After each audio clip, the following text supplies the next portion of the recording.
Anjarakandy medical കോളേജിൽ ഹൃദയഭേദകമായ രംഗങ്ങൾ. മകൻ മരിച്ച മണ്ണിൽ നിയന്ത്രണം വിട്ട് പൊട്ടിക്കരയുകയായിരുന്നു നിതിൻ രാജിന്റെ പിതാവ് രാജൻ. നിതിന് ജീവൻ നഷ്ടമായ ശേഷം ആദ്യമായാണ് കുടുംബം മെഡിക്കൽ കോളേജിൽ വന്നത്. കോളേജ് പ്രിൻസിപ്പാളിനെ കാണാനും പിതാവ് തയ്യാറായില്ല. മകനെ കൊന്നയാളെ തനിക്ക് കാണേണ്ടെന്നായിരുന്നു അദ്ദേഹത്തിന്റെ വാക്കുകൾ. നിതിന്റെ ഹോസ്റ്റൽ മുറിയിലേക്കും കുടുംബം എത്തും. നേരത്തെ കണ്ണൂർ സിറ്റി പോലീസ് കമ്മീഷണറെ കണ്ട് കുടുംബം പരാതി നൽകിയിരുന്നു. കേസ് അട്ടിമറിക്കാനുള്ള ശ്രമം നടക്കുന്നതായി കുടുംബത്തോടൊപ്പം എത്തിയ മറ്റു ബന്ധുക്കളും ആരോപിക്കുന്നു. ദൃശ്യങ്ങളിലേക്ക്. എന്റെ മകന് അവസാനം ആരും വെള്ളം കൊടുത്തില്ലല്ലോ, എനിക്ക് വേണ്ട. കോളേജ് ഒന്നും വേണ്ട, ഇതുവരെ ആരും ഒന്നും വിളിച്ച് പറഞ്ഞില്ലല്ലേ, വിളിച്ച് ചോദിച്ചില്ലേ, വീട്ടിൽ വന്നില്ലല്ലോ. എന്റെ മകനെ കൊന്നേല്ലേ. അവിടെ വെയിലുണ്ട് കേട്ടോ. ചേട്ടാ ഫോണ് ഒന്ന് കുറച്ച് മോനെ തരേ.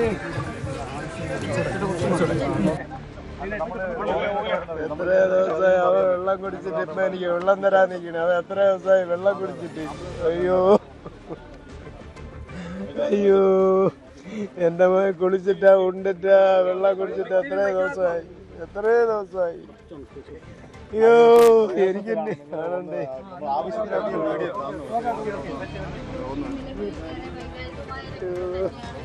കൂടുതൽ വിവരങ്ങളുമായി KV ബൈജു ചേരുകയാണ്. ബൈജു, ഗുരുതരമായ പരാതികളും ഇക്കാര്യത്തിൽ ഉന്നയിക്കുന്നുണ്ടല്ലോ കുടുംബം. പ്രിൻസിപ്പാളിനെ കാണാൻ അദ്ദേഹം തയ്യാറാകാതിരുന്നത് ഈ മരണത്തിൽ പ്രിൻസിപ്പാൾ ഉത്തരവാദിയാണ് എന്നുള്ള കാര്യം വിളിച്ചു പറയുകയാണല്ലോ നിതിൻ രാജിന്റെ പിതാവ്. ഗുരുതരമാണല്ലോ അദ്ദേഹത്തിന്റെ വാക്കുകൾ.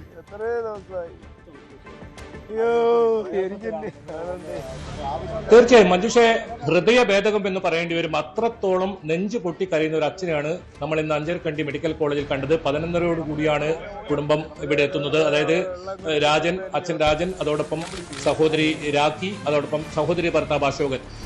അദ്ദേഹം വാഹനത്തിൽ നിന്ന് ഇറങ്ങിയപ്പോൾ തന്നെ നേരെ പോയത് അവസാനമായി നിതിൻ മരിച്ചു കിടന്ന ആ ഒരു സ്ഥലത്തേക്കാണ്. പിന്നീട് അവിടെ നിയന്ത്രിക്കുന്ന കഴിയുന്നതിലപ്പുറം ആ അച്ഛൻ പൊട്ടിക്കരയുകയായിരുന്നു. അവിടെ നിലത്ത് ഇരിക്കുന്ന സാഹചര്യമായിരുന്നു. ഏറെ പണിപ്പെട്ടാണ് അദ്ദേഹത്തെ അവിടെ നിന്നും പിന്നീട് തിരിച്ചു കൊണ്ടുവരാൻ സാധിച്ചത്. ഏതായാലും വളരെ ഗുരുതരമായ ആരോപണം ഇപ്പോൾ ഉന്നയിച്ചിട്ടുണ്ട്. അതായത് ഈ പ്രിൻസിപ്പളിന്റെ മുറിയിൽ നിന്നും ആ കൂട്ടവിചാരണ നടന്നു. അതാണ് മകൻ ആത്മഹത്യ ചെയ്യാൻ പ്രധാന കാരണം എന്നിപ്പോൾ സഹോദര ഭർത്താവ് അശോകൻ ഉൾപ്പെടെ ഇപ്പോൾ പറഞ്ഞിട്ടുണ്ട്. അതോടൊപ്പം മറ്റൊരു പ്രധാനപ്പെട്ട കാര്യം ഇപ്പോൾ ഇവർ ആരോപിക്കുന്നത് ചികിത്സാ പിഴവുണ്ടായി എന്ന ഗുരുതരമായ ഒരു ആരോപണം കൂടി ഇവർ ഇപ്പോൾ ഉന്നയിക്കുന്നുണ്ട്. അതായത് ഈ കേസിൽ ഇപ്പോൾ റാം, സംഗീത ഈ രണ്ടുപേർക്കെതിരെയാണ് ആത്മഹത്യാ പ്രേരണ കുറ്റം ചുമത്തി കേസെടുത്തിട്ടുള്ളത്. അതോടൊപ്പം ഈ ലോൺ ആപ്പ് കമ്പനിയിലെ 3 നടത്തിപ്പുകാരും. പക്ഷെ അതല്ല, ഈ ലോൺ ആപ്പ് ഉടമകളെ കണ്ടെത്തണം എന്നൊരു ആവശ്യം ഇവർ പറയുന്നുണ്ട്. അതോടൊപ്പം പ്രിൻസിപ്പൽ വിനോദ് മോനി, അതോടൊപ്പം ലതാ ശശിധരൻ, ഈ ഒരു അധ്യാപകർക്കെതിരെയും കേസെടുക്കണമെന്ന് അവർ കൃത്യമായി ഇപ്പോൾ പറയുന്നുണ്ട്. അതുകൊണ്ട് തന്നെയാണ് പ്രിൻസിപ്പലിനെ കാണാൻ ഇവർ തയ്യാറായില്ല. കാരണം തങ്ങളുടെ മകൻ മരിക്കാൻ ഇടയായത് ഇവരുടെ ഈ കൂട്ടവിചാരണയാണ് എന്നിവർ ഇപ്പോൾ ആവർത്തിച്ച് പറയുന്ന സാഹചര്യമുണ്ടായി. ഏതായാലും ആ വീണ് കിടന്ന സ്ഥലം, അല്ലെങ്കിൽ അവസാനമായി നിതിൻ മരിച്ചു കിടന്ന സ്ഥലം, അതിനുശേഷം നിതിന്റെ ഹോസ്റ്റലിലേക്കും ഈ പിതാവ് രാജൻ പോകുന്ന സാഹചര്യമാണ് ഉണ്ടായത്. അദ്ദേഹത്തിന് നിയന്ത്രിക്കാനോ അല്ലെങ്കിൽ വിശ്വസിക്കാൻ പോലും ഇപ്പോഴും പറ്റാത്ത ഒരവസ്ഥ. നെഞ്ചു പൊട്ടി കരയുന്ന ഒരു അച്ഛനെ നമ്മൾ ഇന്ന് അഞ്ചരക്കണ്ടി കോളേജിൽ കണ്ടു. മകന് നീതി ലഭിച്ചില്ല എന്ന് ആവർത്തിച്ച് വ്യക്തമാക്കുന്ന സാഹചര്യം. ഇതുവരെ ഈ കേസിൽ ഈ ലോൺ ആപ്പുമായി ബന്ധപ്പെട്ട ആളുകളെ മാത്രമാണ് അറസ്റ്റ് ചെയ്തിട്ടുള്ളത്. കേസിൽ നേരിട്ട് പങ്കുണ്ടെന്ന് ഇവർ ആരോപിക്കുന്ന, അല്ലെങ്കിൽ കേസിൽ പ്രതികളായ റാം, സംഗീത ഈ രണ്ടുപേരെയും ഇതുവരെ അറസ്റ്റ് ചെയ്തിട്ടില്ല. അവരെ ഉടൻ അറസ്റ്റ് ചെയ്യണമെന്ന് ഇവർ ആവശ്യപ്പെടുന്നുണ്ട്. അതോടൊപ്പം നേരത്തെ പറഞ്ഞതുപോലെ തന്നെ പുതിയ ഗുരുതരമായ ഒരു ആരോപണം ആശുപത്രിക്ക് നേരെയാണ്. 1:35 നിതിനെ ഇവിടെ ഇത്തരത്തിൽ കെട്ടിടത്തിന്റെ മുകളിൽ നിന്ന് വീണ നിലയിൽ കണ്ടെത്തുന്നു. പിന്നീട് ആശുപത്രിയിൽ 3 മണിക്കൂറോളം, 3:30 വരെ ആശുപത്രിയിൽ നിതിന് ജീവനുണ്ടായിരുന്നു. അവിടെ ചികിത്സാ പിഴവുണ്ടായി എന്ന ഗുരുതരമായ ഒരു ആരോപണം ഉന്നയിച്ചിട്ടുണ്ട്. ഏതായാലും ഇവർ ഇപ്പോൾ കോളേജിൽ നിന്നും മടങ്ങിയിട്ടുണ്ട്. സഹപാഠികൾ ഉണ്ടായിരുന്നു, അതോടൊപ്പം ആക്ഷൻ കൗൺസിൽ ഭാരവാഹികൾ ഉണ്ടായിരുന്നു. ഈ സംഭവത്തിൽ അന്വേഷണം ഇത്തരത്തിൽ പോകുന്നതുകൊണ്ട് തന്നെ വലിയ തോതിൽ പ്രതിഷേധവുമായി ആക്ഷൻ കൗൺസിൽ ഇപ്പോൾ രംഗത്ത് വരുന്ന സാഹചര്യമാണ് കാണാൻ സാധിക്കുന്നത്. ഈ മാസം 28-ാം തീയതി സംസ്ഥാന ഹർത്താൽ പ്രഖ്യാപിച്ചിട്ടുണ്ട്. കുറ്റക്കാരെ മുഴുവൻ കണ്ടെത്തണം. നിതിൻ രാജിന്റെ മരണത്തിൽ നീതി വേണമെന്ന് ആവർത്തിക്കുകയാണ് കുടുംബം. എന്തായാലും അതേസമയത്തും ഈ ലോൺ ആപ്പിലേക്ക് മാത്രമായി അന്വേഷണം കേന്ദ്രീകരിക്കുന്ന ഒരു രീതിയല്ലേ ഇപ്പോൾ കണ്ടുവരുന്നത്. മറ്റൊരു കാര്യം കൂടി ഈ അച്ഛൻ വിളിച്ചു പറയുന്നുണ്ടായിരുന്നു. അദ്ദേഹം പറയുന്നത് വീട്ടിലേക്ക് ആരും ഈ കോളേജിൽ നിന്ന് വന്നിട്ടില്ല ഇതുവരെ എന്നാണ്.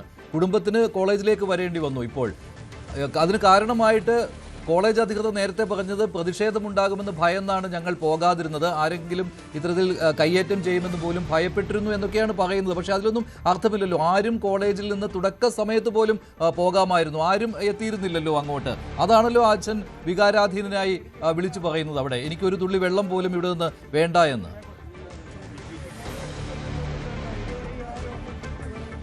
അത് മനുഷ്യ തീർച്ചയായും ഈ സമയം വരെ മാനേജ്മെന്റ്, കോളേജ് മാനേജ്മെന്റ് അധികൃതർ ഒന്ന് ആശ്വസിപ്പിക്കാൻ, നിതിൻ രാജിന്റെ കുടുംബത്തെ ഒന്ന് ചേർത്ത് പിടിക്കാനൊന്നും ഇതുവരെ തയ്യാറായിട്ടുള്ള ഒരു പത്രക്കുറിപ്പ് മാത്രമാണ് ഇറക്കിയത്. ആ പത്രക്കുറിപ്പ് ആകട്ടെ നമുക്കതിൽ മുഴുവൻ കാണാൻ സാധിക്കുന്നത് ലോൺ ആപ്പുമായി ബന്ധപ്പെട്ട വിഷയമാണ്. നിതിൻ രാജ് ആത്മഹത്യ ചെയ്യാൻ കാരണമെന്ന് അടിവരയിട്ട് പറയുന്ന ഒരു പ്രസ്താവന മാത്രമാണ്. അതിൽ ഇത്തരത്തിൽ ഈ കുടുംബത്തെ കാണാൻ പ്രതിഷേധമെന്നൊക്കെ പറയുമ്പോഴും എന്തുകൊണ്ട് പോലീസ് അന്വേഷണം അന്തിമഘട്ടത്തിൽ എത്തി നിൽക്കെ ലോൺ ആപ്പിലെ ചാരി അല്ലെങ്കിൽ കോളേജ് അധികൃതർക്ക് യാതൊരു ബന്ധമില്ല എന്ന തരത്തിലാണ് ആ വാർത്താക്കുറിപ്പിലൊക്കെ ഉള്ളത്. അതുകൊണ്ട് തന്നെയാണ് ആ കുടുംബം വലിയ പ്രതിഷേധത്തിലുള്ളത്. മാനേജ്മെന്റ് ഈ നിലപാടിൽ അവർ ഇപ്പോഴും പറയുന്നത്, അവസാനമായി നമ്മൾ പുറത്തുവിട്ട ആ ദൃശ്യത്തിൽ ആ പ്രിൻസിപ്പളിന്റെ മുറിയിൽ വെച്ച് നിതിൻ രാജിന് വലിയ തോതിൽ കൂട്ടവിചാരണ നേരിടേണ്ടി വന്നു. ഇത്രയും ഈ ഒരു പണം അല്ലെങ്കിൽ ഈ ഒരു സംഭവം തങ്ങളെ വിളിച്ച് ഇത് അറിയിച്ചിരുന്നില്ല, തങ്ങൾ ആ പണം അടക്കുമായിരുന്നു. അവർ ആവർത്തിച്ച് വ്യക്തമാക്കുന്നുണ്ട് അമ്മയുടെ ചികിത്സയ്ക്ക് വേണ്ടിയെടുത്ത പണമാണ്. പക്ഷേ മാനേജ്മെന്റ് ഇറക്കിയ വാർത്താക്കുറിപ്പിലാകട്ടെ അത് സഹോദരി ഭർത്താവിന് വേണ്ടിയെടുത്ത പണമാണെന്നൊക്കെ തരത്തിൽ വലിയ തോതിൽ അത്തരത്തിലുള്ള കാര്യങ്ങളൊക്കെ വരുന്നുണ്ട്. അതെല്ലാം കുടുംബം തള്ളി രംഗത്ത് വരുന്ന സാഹചര്യം ഉണ്ടായി. 11 ദിവസമായിട്ടും ഇതുവരെ നിതിൻ രാജിന്റെ വീട്ടിലേക്ക് മാനേജ്മെന്റ് ഒരു പ്രതിനിധി പോലും പോയിട്ടില്ല എന്നതും ഇവരെ സംബന്ധിച്ചിടത്തോളം വലിയ പ്രതിഷേധത്തിന് ഇടയാക്കിയിട്ടുണ്ട്. ഏതായാലും ഇന്നലെ വൈകിട്ടോടു കൂടിയാണ് കണ്ണൂരേക്ക് ഇന്നലെ കണ്ണൂരിലേക്ക് എത്തുന്നത്. കമ്മീഷണർ ഓഫീസിലെത്തി അദ്ദേഹത്തെ കാണുന്നു. ഇതിൽ കുറ്റക്കാർക്കെതിരെ, അതായത് ഈ നേരത്തെ പറഞ്ഞ ആളുകൾക്കെതിരെ എല്ലാം കേസെടുക്കണം. അതുകൂടാതെ ഇപ്പോൾ കേസിൽ പ്രതി ചേർത്തിട്ടുള്ള 2 പേരെയും അറസ്റ്റ് ചെയ്യണം എന്നുൾപ്പെടെയുള്ള കാര്യങ്ങൾ കമ്മീഷണറെ ബോധ്യപ്പെടുത്തി. അതിനുശേഷമാണ് ഇന്ന് 11:30 അഞ്ചരക്കണ്ടി മെഡിക്കൽ കോളേജിൽ അച്ഛനെത്തുന്നത്. അച്ഛനൊപ്പം നേരത്തെ സൂചിപ്പിച്ചതുപോലെ തന്നെ സഹോദരിയും, നിതിന്റെ സഹോദരി ഭർത്താവും അങ്ങനെയാണ് അവിടെ എത്തുന്നത്. പിന്നീട് നേരെ ഒരു നിതിൻ മരിച്ചു കിടന്ന സ്ഥലത്തേക്ക് നേരത്തെ ഈ 11 ദിവസം, അതായത് നിതിൻ രാജ് മരിച്ചതിന് ശേഷം ആദ്യമായാണ് ഈ കുടുംബം ഇവിടെ എത്തുന്നതെന്നും പ്രത്യേകത ഉണ്ട്. ഏതായാലും മകനെ ഒരു ഡോക്ടറായി തിരിച്ചു വരുമെന്ന് പ്രതീക്ഷിച്ച ഒരു കുടുംബത്തിന് ഇത്തരത്തിലുള്ള ഒരു അനുഭവം ഉണ്ടായി. പക്ഷേ ഇങ്ങനെ ഒരു സംഭവം ഉണ്ടായിട്ടും അതിൽ ഇപ്പോഴും നീതി ലഭിച്ചിട്ടില്ല എന്ന് ആവർത്തിച്ച് ഇവർ പറയുന്ന ഒരു സാഹചര്യമുണ്ട്. ഏതായാലും ഈ കേസിൽ കുറ്റവാളികളെ മുഴുവൻ നിയമത്തിന് മുന്നിൽ കൊണ്ടുവരണം, അതിന് ഏതറ്റം വരെയും പോകുമെന്ന ആണ് ഈ സഹോദരി ഭർത്താവ് ഉൾപ്പെടെ ഇപ്പോൾ വ്യക്തമാക്കിയിട്ടുള്ളത്. അതുപോലെ തന്നെ സഹോദരി പറഞ്ഞതാണ് ഒരു പ്രതികരണം വന്നിട്ടുണ്ട്, അതിൽ പ്രിൻസിപ്പാൾ പ്രതിയാണെന്നുള്ള പൂർണ്ണ വിശ്വാസമാണ് കുടുംബത്തിനുള്ളത് എന്നാണ് പറയുന്നത്. അദ്ദേഹത്തിന്റെ ഒരു പ്രതികരണം കൂടി കേട്ടു നോക്കാം. അല്ല, മാനേജ്മെന്റ് അല്ല, പ്രിൻസിപ്പലിനെയും അവിടെ ഉണ്ടായിരുന്ന പേരറിയാത്ത 2 പേര്, അവരവിടുത്തെ 2 സ്റ്റാഫുകളെന്നാണ് പറയുന്നത്. മറ്റു ഡിപ്പാർട്ട്മെന്റിലാണെന്ന് തോന്നുന്നു. സാറന്മാരാ? അതെ, ടീച്ചേഴ്സ്. അതെ, സംസാരിച്ചു. നമ്മൾ വേറൊന്നുമില്ല, ഇതിന്റെ അവന്റെ പൊരുളും കാര്യങ്ങളൊക്കെ എടുക്കാനായിട്ടാണ് ഞങ്ങൾ വന്നത്. അപ്പോൾ ഓൾറെഡി ഞങ്ങൾ പോലീസായിട്ട് സംസാരിച്ചിട്ടുണ്ടായിരുന്നു. അപ്പോൾ ഇവിടെ വന്നു കഴിഞ്ഞാൽ നമുക്ക് അവൻ്റെ സാധനങ്ങളും മറ്റു കാര്യങ്ങളൊക്കെ കൈമാറാൻ ചെയ്യാനുള്ള താക്കോലിൻ്റെ കാര്യങ്ങളൊക്കെ സംസാരിക്കണമല്ലോ. അപ്പോൾ അത് പോലീസിൻ്റെ കൈവശമാണുള്ളത്. അപ്പോൾ അത് ഇവിടെ നിന്ന് ചോദിച്ച് അവരുടെ അനുവാദം വാങ്ങി അവിടെ നിന്ന് പോയി ഹോസ്റ്റലിൽ നിന്ന് എടുക്കാനായിട്ടാണ് ഞങ്ങൾ പ്രധാനമായിട്ടും വന്നത്. ആ കാര്യം ഒന്ന് സൂചിപ്പിച്ചു. പിന്നെ ഈ കേസുമായിട്ട് ബന്ധപ്പെട്ട കാര്യങ്ങളിൽ അവരുടെ ഭാഗത്തുനിന്ന്, ഈ പറഞ്ഞ പ്രിൻസിപ്പലിൻ്റെ ഭാഗത്തുനിന്ന് നമുക്ക് നല്ല രീതിയിൽ ബോധ്യമുണ്ട് അവരും കുറ്റവാളികളാണെന്നുള്ളത്. ആ കാര്യത്തെക്കുറിച്ച് കൂടി ചെറുതായിട്ടൊന്ന് സംസാരിച്ചിട്ടുണ്ട്. തീർച്ചയായിട്ടും ഞങ്ങൾ പ്രിൻസിപ്പളും ഈ പറഞ്ഞ ലത, മറ്റു 3 പേര്, ഫൈസൽ ഉൾപ്പെടെ, ഈ പറഞ്ഞ ആ റൂമിലുണ്ടായിരുന്ന മറ്റ് ഈ CCTV കാണുന്നുണ്ടല്ലോ, ആ ദൃശ്യത്തിൽ കാണുന്ന എല്ലാവരും കുറ്റക്കാരെന്നുള്ള രീതിയിൽ തന്നെയാണ് പോകുന്നത്. ഇവരിപ്പോഴും പറയുന്ന ഒരു അവ്യക്തതയില്ല. പ്രിൻസിപ്പൾ ഓരോ നടന്ന കാര്യങ്ങളെക്കുറിച്ച് ചോദിക്കുമ്പോഴും ഒഴിഞ്ഞു മാറുകയാണ് ചെയ്യുന്നത്. ഓരോ കാര്യങ്ങളും പറയുന്നതിൽ വ്യക്തതയില്ല. പറയുന്ന സമയങ്ങളിൽ, പറഞ്ഞു പോയിട്ടുള്ള വിഷയങ്ങളിൽ ഒന്നും ഒരു വ്യക്തത കിട്ടുന്നില്ല. തീർച്ചയായിട്ടും നമ്മൾ മുമ്പോട്ട് തന്നെ പോകും. ഈ പറയുന്ന ആദ്യം നമ്മൾ പ്രതികളെന്ന് പറഞ്ഞ ഈ റാമും പിന്നെ രണ്ടാമത്തെ പ്രതി സംഗീത, അവർ ശക്തമായിട്ട് നമ്മൾ ഉറച്ചു വയ്ക്കാനാണ് ഈ 2 പേരും സംഗീതയും ഉണ്ട്, ഇല്ലാന്നില്ല.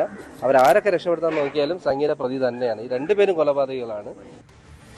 ബൈജു, ആ കൂട്ടവിചാരണയെക്കുറിച്ചാണല്ലോ സഹോദരി ഭർത്താവ് പറയുന്നത്. പ്രിൻസിപ്പാളിന്റെ റൂമിൽ നടന്ന കൂട്ടവിചാരണ, അതിനാൽ തന്നെ പ്രിൻസിപ്പാളും അതിനകത്ത് ഉത്തരവാദിയാണ്. പ്രിൻസിപ്പാൾ ഭീഷണിപ്പെടുത്തുന്നുണ്ടായിരുന്നു, കയർത്ത് സംസാരിക്കുന്നുണ്ടായിരുന്നു. ഇതിനുശേഷമായിരുന്നു നിതിൻ രാജിന്റെ മരണം സംഭവിച്ചത്.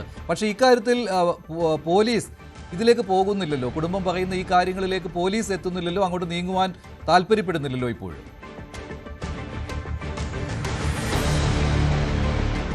ഇല്ല മഞ്ജുഷ, ഇതുവരെ ഇതിൽ അത്തരത്തിൽ നീക്കങ്ങൾ പോലീസിന്റെ ഭാഗത്തുനിന്ന് ഉണ്ടായിട്ടില്ല എന്ന് വേണം മനസ്സിലാക്കാൻ. അതായത് ഈ സംഗീതയും അതുപോലെ തന്നെ റാം എന്ന് പറയുന്ന അധ്യാപകരെ ചോദ്യം ചെയ്യാൻ പോലും പോലീസിന് ഇതുവരെ സാധിച്ചിട്ടില്ല. കാരണം റാം ഇപ്പോൾ സുഖമായി ആന്ധ്രയിൽ നിൽക്കുകയാണ്. പോലീസ് കാവലോടുകൂടിയൊക്കെ ആന്ധ്രയിൽ നിൽക്കുന്നെന്നാണ് പറയുന്നത്. ആന്ധ്ര സ്വദേശി കൂടിയാണ് ഇയാൾ ഇതുവരെ കണ്ടെത്താൻ സാധിച്ചിട്ടില്ല. അതോടൊപ്പം സംഗീത എന്ന് പറയുന്ന രണ്ടാമത്തെ പ്രതി ഇപ്പോൾ കേരളം വിട്ടതായാണ് പറയുന്നത്.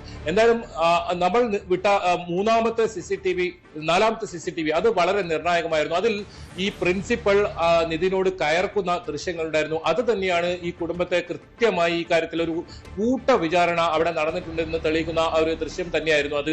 3 ദൃശ്യങ്ങൾ ആദ്യം നമ്മൾ പുറത്തുവിട്ടു. അതിനുശേഷം 4ാമത്തെ ദൃശ്യം അത് വളരെ നിർണായകമായിരുന്നു. പ്രിൻസിപ്പൽ നിതിനെ കയർത്ത് സംസാരിക്കുന്നു. വലിയ തോതിൽ നിതിൻ അവിടെ നിന്നും ന്യായീകരിക്കുന്നു ഒക്കെ കാണാം. പക്ഷെ അപ്പോഴും പ്രിൻസിപ്പൽ വളരെ ദേഷ്യത്തോടു കൂടിയാണ് സംസാരിക്കുന്നത്. അതുകൊണ്ട് തന്നെയാണ് ലത, ശശിധരൻ, ഫൈസൽ, അതുപോലെ തന്നെ പ്രിൻസിപ്പൽ ഈ വിനോദ് മോനി തുടങ്ങിയവരെ ഇതിൽ പ്രതി ചേർക്കണമെന്ന ഒരു ആവശ്യം ഇപ്പോൾ കുടുംബം ഉന്നയിക്കുന്നത്. കമ്മീഷണറെ നേരിൽ കണ്ട് ഏതായാലും ഇവർ ആവശ്യപ്പെട്ടിട്ടുണ്ട്. കമ്മീഷണർ പോലീസ് അന്വേഷണത്തിൽ പ്രതീക്ഷയുണ്ടെന്നാണ് ഇന്നലെ കുടുംബം പറഞ്ഞത്. ഏതായാലും ഒരു പക്ഷേ കമ്മീഷണർ അത്തരത്തിലുള്ള ഉറപ്പ് കുടുംബത്തിന് നൽകിയിട്ടുണ്ടാകും. ഒരു പക്ഷേ ഇന്ന് ഉച്ചയ്ക്ക് ശേഷം ഇവരുടെ മൊഴി വീണ്ടും പോലീസ് പ്രത്യേക അന്വേഷണ സംഘം രേഖപ്പെടുത്തുന്നതാണ് നമുക്ക് മനസ്സിലാക്കാൻ സാധിക്കുന്നത്. അങ്ങനെയെങ്കിൽ കൂടുതൽ ആളുകളിലേക്ക് ഈ കേസ് ഇവരെ പ്രതി ചേർക്കുന്നതിലേക്ക് പോലീസ് കടക്കുമോ എന്നാണ് ഇനി അറിയേണ്ടത്. അതോടൊപ്പം നാളെയാണ് ഈ റാമും അതുപോലെ തന്നെ സംഗീത എന്നിവരുടെ മുൻകൂർ ജാമ്യാപേക്ഷ തലശ്ശേരി ജില്ലാ സെഷൻസ് കോടതി പരിഗണിക്കുന്നത്. എന്തായാലും കോടതി ഇക്കാര്യത്തിൽ എന്ത് നിലപാടെടുക്കുന്നതും വളരെ നിർണായകമാണ്. ഏതായാലും കൂടുതൽ ആളുകൾ ഇതിൽ ഉൾപ്പെട്ടിട്ടുണ്ട്. അവർക്കെതിരെ കേസെടുക്കണമെന്നൊരു ഉറച്ച നിലപാടാണ് കുടുംബം പറയുന്നത്. അതിന് ഏതറ്റം വരെയും തങ്ങൾ പോകുമെന്നും അവർ പറയുന്നുണ്ട്. ഏതായാലും ഇപ്പോൾ കോളേജിൽ നിന്നും ഇവർ മടങ്ങിയിട്ടുണ്ട്. നേരത്തെ സൂചിപ്പിച്ചതുപോലെ തന്നെ അദ്ദേഹം നിതിൻ താമസിച്ചിരുന്ന ആ മുറിയിൽ പോയ നിതിന്റെ മറ്റു വസ്തുക്കളൊക്കെ അവിടെ ഉണ്ടായിരുന്നു. അതൊക്കെ എടുക്കുന്ന സാഹചര്യമാണ് ഉണ്ടായത്. പ്രധാനമായും ഈ അച്ഛൻ മാനേജ്മെന്റിന്റെ ഭാഗത്ത് നിന്ന് ആശ്വസിപ്പിക്കാൻ ആരും എത്തിയില്ല. ഇതിൽ ഏതെങ്കിലും തരത്തിലുള്ള ഒരു വിശദീകരണം കുടുംബത്തിന് നൽകാൻ എത്തിയില്ല. അങ്ങനെയാണ് ഈ കുടുംബം അച്ഛൻ ഉൾപ്പെടെ ഈ നിതിൻ രാജിന്റെ ഈ ഒരു അവസാന നാളുകൾ ചെലവഴിച്ച സ്ഥലങ്ങളിലേക്ക് എത്തിയത്. ഏതായാലും പ്രിൻസിപ്പലിനെ കാണാൻ സഹോദരിയോ അതുപോലെ തന്നെ പിതാവ് രാജനോ തയ്യാറായിട്ടില്ല. അത് കൊലപാതകളാണ് എന്നാണ് അവർ ആരോപിക്കുന്നത്. അവർക്കെതിരെ കൊലക്കുറ്റത്തിന് കേസെടുക്കണമെന്നും അവർ പറയുന്നുണ്ട്. അതുകൊണ്ട് തന്നെ അവരെ കാണാൻ തങ്ങൾ തയ്യാറല്ല എന്ന് പറയുന്നുണ്ട്. ഏതായാലും നെഞ്ചു പൊട്ടുന്ന ഒരു അച്ഛനെ നമ്മൾ ഇന്ന് അഞ്ചരക്കണ്ടിയിൽ കണ്ടു. ഒരുപാട് ചോദ്യങ്ങൾ സമൂഹം ഈ വിഷയത്തിൽ ചോദിക്കുന്നുണ്ട്. അതോടൊപ്പം കുടുംബത്തിനും വലിയ തോതിലുള്ള ചോദ്യങ്ങളുണ്ട്. ഉത്തരം കിട്ടാത്ത ചോദ്യമായി തന്നെ ഇപ്പോഴും, അതായത് 11 ദിവസമായിട്ടും നിതിൻ രാജിന്റെ മരണത്തിൽ യഥാർത്ഥ കാരണം പോലീസിന്റെ പ്രിൻസിപ്പാളിന് ഇതിൽ പങ്കുണ്ട് എന്ന് തന്നെയാണ് കുടുംബം വിശ്വസിക്കുന്നത്. ഹൃദയഭേദകമായ രംഗങ്ങളാണ് അഞ്ചരക്കണ്ടി മെഡിക്കൽ കോളേജിൽ ഇന്ന് കണ്ടത്. പ്രിൻസിപ്പാളിനെ കാണേണ്ട എന്ന് നിതിൻ രാജിന്റെ പിതാവ് രാജൻ പറയുകയാണ്. കൂടുതൽ വാർത്തകൾക്ക് news 18 Keralam YouTube channel subscribe ചെയ്യുക.